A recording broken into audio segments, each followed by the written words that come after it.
ಇನ್ನು ಮತ್ತೊಂದು high voltage ಕ್ಷೇತ್ರ ಆಗಿರುವಂತಹ ಬಾಗಲಕೋಟೆಯ ಉಪಚುನಾವಣೆಗೆ ಈಗ ಕೌಂಟೌನ್ ಅಂತೂ ಶುರುವಾಗಿದೆ. ಆದರೆ ಗುಪ್ತಚರ ವರದಿಯೊಂದು ಸರ್ಕಾರದ ಕೈ ಸೇರಿದೆಯಂತೆ.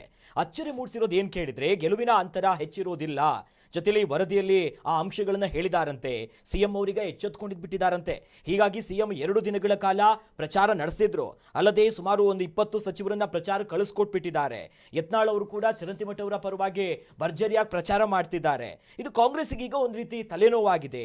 ಜೊತೆಲಿ ಇನ್ನು ಮುಸ್ಲಿಂ ಮತಗಳು ನಮಗೂ ಬೇಡ ಅಂದಿರೋದು ಒಂದಿಷ್ಟು ಯತ್ನಾಳ್ ಅವರ ಮಾತು ವಿವಾದಕ್ಕೆ ಕಾರಣ ಆಗಿದೆ. ಈ ವಿಚಾರವಾಗಿ ಯತ್ನಾಳ್ ಅವರು ಮತ್ತು ಕಾಂಗ್ರೆಸ್ಸಿನ ಶಾಸಕರಾಗಿರುವಂತಹ ಆಸಿಫ್ ಸೇಠ್ ಅವರು ಮಾತನಾಡಿದ್ದಾರೆ. ನೋಡ್ಕೊಂಡ್ಬರೋಣ. ಅದಕ್ಕೆ ನೀವು ಗಟ್ಟಿಯಾಗ್ರಿ. ಇವತ್ತು ನಾವೆಲ್ಲ ಕೂಡಿ ಒಕ್ಕಟ್ಟಾಗಿ ಬಂದು ನೋಡ್ರಿ, ಎಷ್ಟು ಜಗಳಾಡೋರೆಲ್ಲ ಒಂದೇ ವೇದಿಕೆ ಮಾಡಿದೀವಿಲ್ಲ. ನೆಟ್ ಹೊಡೆದಾಡೋರೆಲ್ಲ ಒಂದಾಗಿದ್ದೀವಿ ನಾವು. ನೀವ್ಯಾರು ಬಂದು ಮಾಡಬಾರ್ದು. ಯಾಕಂದ್ರೆ ಬರೀ ನಿಮ್ಗೆ IPL ಟಿಕೆಟ್ ಅಟ್ಯಾಚ್ ಇರ್ತಾವ, ಹುಷಾರ. ಅದಕ್ಕೆ ಒಂದಾಗ್ರಿ. ಎಲ್ಲ ನಾನಂತೂ ಸಮಾಜದ ಹಿಂದೂ ಸಮಾಜದ ಪ್ರತಿನಿಧಿ. ಈಗ ಒಂದು ಜಾತಿಗಳಿಗಿಲ್ಲ.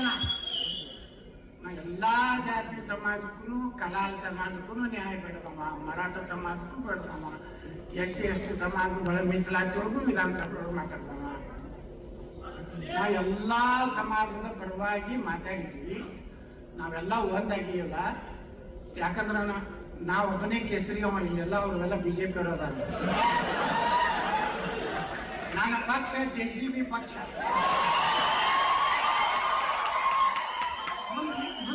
ಮುಂದೆ ವಿಚಾರ ಮಾಡ್ತೀನಿ, NDAದಾಗ ಸೇರ್ಬೇಕು ಬೇಡ ಅಂತ ಚಿಂತೆ ಮಾಡಿ. ಅವ್ರು ಹುಚ್ಚದಾರೆ, ಅವ್ರು ಏನ್ ಮಾತು ಕೇಳ್ತೇವೆ. ಇವನು ಅದೇ ಹೇಳಿದ್ನಿಲ್ಲ, ಇದು ಕಲ್ಪನೆ. ನಾವು ಇದು ಹಿಂಗನ ನಮ್ ದೇಶ ಹಾಳು ಮಾಡಕತ್ತೀವಿ. ಇದು ಬೇಡ, ಅವ್ರು ಬೇಕು, ಅವ್ರು ಬೇಡ, ಇವ್ರು ಬೇಕು. ಅವ್ರು ಹೇಳಿ ಒಂದ್ಸರ್ತೆ ಎಲ್ಲ ಒಕ್ಕಟ್ಟಾಗಿ ಕೊಡೋನು ಹೇಳೋದಂದ್ರೆ ದೊಡ್ಡ ಲೀಡರ್ ಆಗ್ತಾರ ಅವರು.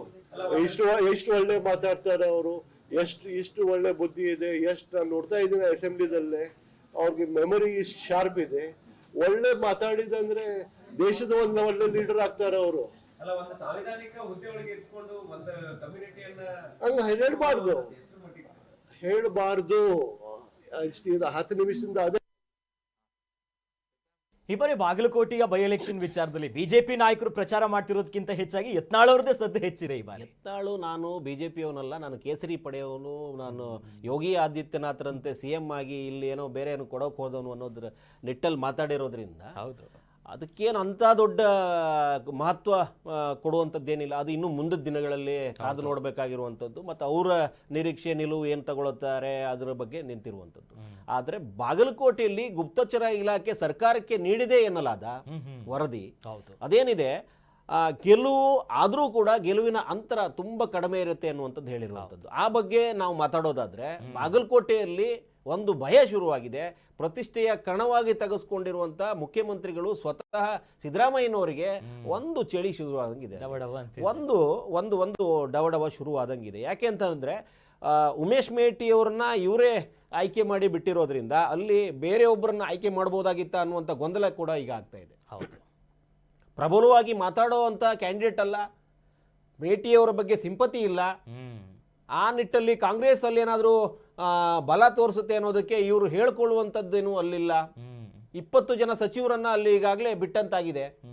ಯಾವುದೇ ಕಾರಣಕ್ಕೂ ಅಲ್ಲಿ ಏನು ಸದ್ದು ಮಾಡದೇ ಇರುವಂಥ ನಿಟ್ಟಲ್ಲಿ ಪ್ರಚಾರವೋ ಏನೋ ಒಂದು ಲೆಕ್ಕಾಚಾರದಲ್ಲೋ ಒಂದಷ್ಟು ಮಾತಿನ ಭರಾಟೆಯಲ್ಲಿ ಯತ್ನಾಳ್ ಒಂದಷ್ಟು ಸೆಳಿತಾ ಇದ್ದಾರೆ. ಹೌದು, ಹಿಂದುತ್ವದ ಅಡಿಯಲ್ಲಿ ಕೇಸರಿಗೆ ಮತ ಯಾವ ಬ್ಯಾಂಕ್ ಇದೆಯೋ ಅವರಿಗೆ ತಲುಪುವ ನಿಟ್ಟಲ್ಲಿ ಯತ್ನಾಳ್ ಮಾತುಕತೆ ಮುಂದುವರೆದಂಗಿದೆ. ಬಿಜೆಪಿನ ಸ್ವಂತ ಅಲ್ಲೇ ಇದ್ದುಕೊಂಡೇ ಬೈದಾಡ್ದಂಗೆ ಇದ್ರೂ ಕೂಡ ಹಿಂದೂ ಮತಗಳು ಏನಿದಾವಲ್ಲಿ ಅವರಿಗೆ ಬೇಕಾಗಿರುವಂಥದ್ದು, ನನಗೆ ಮುಂದೆ ಭವಿಷ್ಯದಲ್ಲಿ ಏನ್ ಮಾಡ್ಕೊಡ್ತೀಯ ಅನ್ನುವಂಥ ನಿಟ್ಟಲ್ಲಿ ಕೇಳ್ಕೊಂಡಿರುವ ಕಿವಿಗೆ ನಾನು ಬಂದ್ರೆ ಬೇರೆ ಏನೋ ಮಾಡ್ತೀನಿ ಅಂತ ಹೇಳಿರೋದೇನಿದೆ ಅದು ಒಂದು ಸ್ವಲ್ಪ ಚುರುಕು ಮುಟ್ಟುತ್ತೆ ಇವರಿಗೆ. ಆ ನಿಟ್ಟಲ್ಲಿ ಅವರ ಮಾತುಗಳು ಚರಂತಿ ಮಟ್ಟಿಗೆ ಪ್ಲಸ್ ಆಗಿರಬಹುದು. ಆದರೆ ಬೇರೆ ಸಮುದಾಯದ ಮತಗಳು ಬೇಡ ಅನ್ನುವಂಥದ್ದು ಇದೆಯಲ್ಲ, ಅದು ಎಲ್ಲೋ ಒಂದ್ ಕಡೆ ಮೈನಸ್. ಹೌದು, ಈಗ ಅಪ್ಪಿತಪ್ಪಿ ಬಿದ್ರೂ ಯಾವುದೇ ಸಮುದಾಯದ ಬೀಳ್ಳಿ ಅನ್ನುವಂಥ ನಿಟ್ಟಲ್ಲಿ ಚರಂತಿ ಮಟ್ಟ ಇರೋದ್ರಿಂದ ಈ ನಿಟ್ಟಲ್ಲಿ ಮಾತಾಡಬಾರ್ದಾಗಿತ್ತು, ಮಾತಾಡಿದ್ದಾರೆ. ಮುಸಲ್ಮಾನ್ ಸಮುದಾಯ ಅಥವಾ ಇನ್ನಿತರೆ ಯಾವುದೇ ಸಮುದಾಯ ಇರಲಿ ಎಲ್ಲರೂ ಕೂಡ ಮತದಾರರಾಗೇ ಪರಿಗಣಿಸಿ ಹೌದು.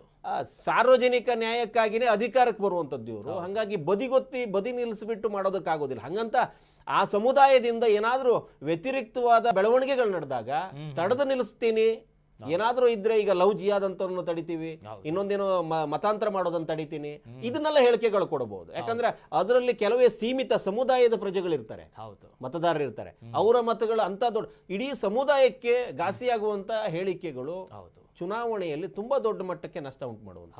ಆ ನಿಟ್ಟಲ್ಲಿ ಇವರು ಮಾತಾಡಬಾರದು. ಎಲ್ಲೋ ಒಂದ್ ಕಡೆ ಅದು ಇವರಿಗೆ ಹಾಸುಹೊಕ್ಕಾಗಿರೋದ್ರಿಂದ ಬಾಯಿ ಬಿಟ್ರೆ ಅದು ಬಂದ್ಬಿಡುತ್ತದು, ಏನು ಮಾಡೋದಕ್ಕಾಗೋದಿಲ್ಲ. ಅವರು ಒಂದು ಗಂಟು ಇಟ್ಟಿರ್ತಾರೆ, ಅಲ್ಲಿಂದ ಹಿಂಗೆ ಎಗರಿ ಬರ್ತಾ ಇರ್ತಾವು. ಅವು CM ಅನ್ನೋ ಕಾನ್ಸೆಪ್ಟ್ ಅವ್ರ ತಲೆಗೆ ಬಂದ ತಕ್ಷಣಕ್ಕೆ ಅವರು ರಾಜ್ಯದ ಹಿಂದೂಗಳ ದೊರೆಯಾಗಿ ಮೆರೆದು ಬಿಡ್ತಾರೆ. JCB ಪಕ್ಷ ಅಂತಾನೆ ಹೇಳ್ಬಿಟ್ರು. ಕೇಸರಿಯ ಪ್ರಮುಖ ನಾಯಕ ಅನ್ನುವಂಥ ನಿಟ್ಟಲ್ಲಿ ಮಾತಾಡಿದ್ರು. ನಿರ್ಧರಿಸಬೇಕಾಗಿದ್ದು ಕೊನೆಗೂ ಮತದಾರರೇ. ಹೌದು, ಮತದಾರರ ಬಂಧುಗಳು ಮತ್ತು ರಾಜ್ಯದ ಜನ ಏನಿದ್ದಾರೆ ಯಾರಾಗಬೇಕು ಅನ್ನುವಂಥದ್ದು ಅವ್ರ ಕೈಯಲ್ಲೇ ಇರೋದು ಚುಕ್ಕಾಣಿ. ಇವತ್ತು ದಾವಣಗೆರೆದು ಅದೇ ಪರಿಸ್ಥಿತಿ ಆಗುತ್ತೆ. ಏನೋ ಮಾತಾಡೋ ತಕ್ಷಣಕ್ಕೆ ಏನೋ ಒಂದು ಆಗೋಯ್ತು ಅನ್ನೋಂಥ ನಿಟ್ಟಲ್ಲಿ ಏನಿದಾರಲ್ಲ, ಕೊನೆಗೆ ಬುದ್ಧಿವಂತ ಮತದಾರ ಏನಿದ್ದಾನೆ ಅವ್ನು ಬಂತಾನೆ, ಕೂತ್ಕೊಂಡೇನೋ ಅವ್ನು ಮಾಡ್ತಾನೆ. ಅವ್ರನ್ನ ದಡ್ರ ಮಾಡದೇ ಇರಲಿ ದುಡ್ಡಲ್ಲಿ. ಒಟ್ನಲ್ಲಿ ಒಂದು ರೋಚಕ ಘಟ್ಟ ಅಂತೂ ಈ ಬೈ ಎಲೆಕ್ಷನ್ ತಲುಪ್ತಾ ಇದೆ. ಕರ್ನಾಟಕ ನ್ಯೂಸ್ ಬೀಟ್ ಫಾಲೋ ಮಾಡಿ, ಸಬ್ಸ್ಕ್ರೈಬ್ ಮಾಡಿ.